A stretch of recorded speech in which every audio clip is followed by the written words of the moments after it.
This is Kevin Mayo, and today we're drinking Heady Topper, Alchemist Heady Topper, 8% alcohol by volume. This is considered the original gangster of New England style IPAs. I have reviewed it before. I haven't actually had it for a couple years at this point, and I didn't look back at my old reviews. I don't remember what I said about it. I do know that this is I consider this one of the best beers I ever had, but again, it's been a long time.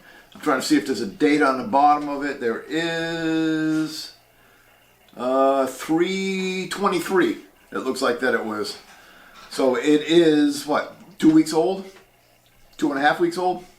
So anyway, let's give it a crack and see what we got. They always make a big deal out of this beer about drinking it out of the can. It's supposed to enhance the flavor of it, but because I always do color and look, I am going to pour some in a smaller glass at this point. So it is hazy. Not as hazy as most of the beers are today, but it's not perfectly clear either. I don't think we can see it on the camera, but it's not perfectly clear, and it's a fairly pale yellow with a few bubbles streaming up through it. 2 fingers of nice bright white head on it, nice tight bubbles on it. So, but yeah, like I said, you can see through it. So a lot of what you get today, sometimes it even gets a little sludgy. So aroma wise, I got a little citrus, a little pine, fresh cut grass,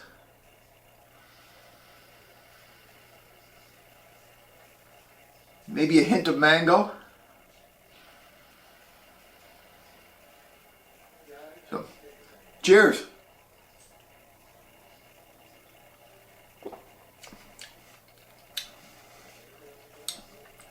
Nice malt backbone on this.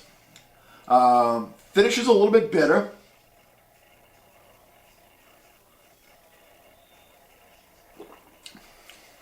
More bitter than you get in most of the modern New England style IPAs. We've really sweetened up the style over the years. Get a little bit of grapefruit rind.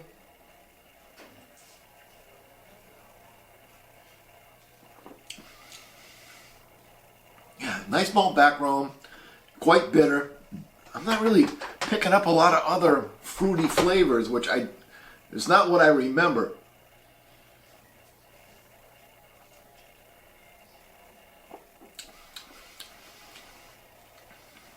Yeah, okay, that time now I got some orange juice. Out of the can, I'm getting a little bit of orange juice, a little bit more sweetness.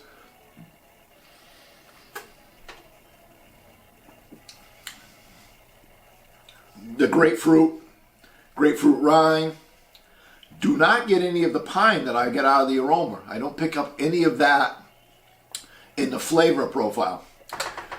Finishes a little sticky on the tongue.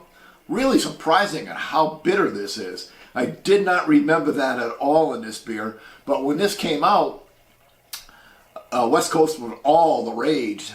This was, again, a bit of a break from the West Coast, but really strong bitter. I mean, you're getting that old West Coast bitter in the back of the throat. Yeah, I was starting to say hot bite, but it's not hot bite. There's nothing like hot bite. I mean, mouthfeel-wise, it doesn't have quite the creaminess, again, that you expect in today's beer. So it finishes dry, it finishes sticky, it finishes super bitter. I'm really surprised at how bitter it finishes. It's amazing how much the palate has changed.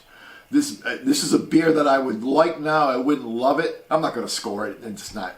I'm not going to score it. Because it's such an original gangster, like I said, the OG of one of the really New England beers. But it really is kind of instructive on how much our palates have changed and how the styles have changed over the last, 8 years or so. So probably since I reviewed this, 7 years. I didn't even look it up. It's really very old school.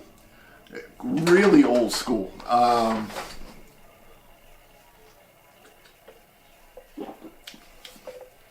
Yeah, orange juice, grapefruit, and fairly bitter on the back end. It's a great beer. It really is.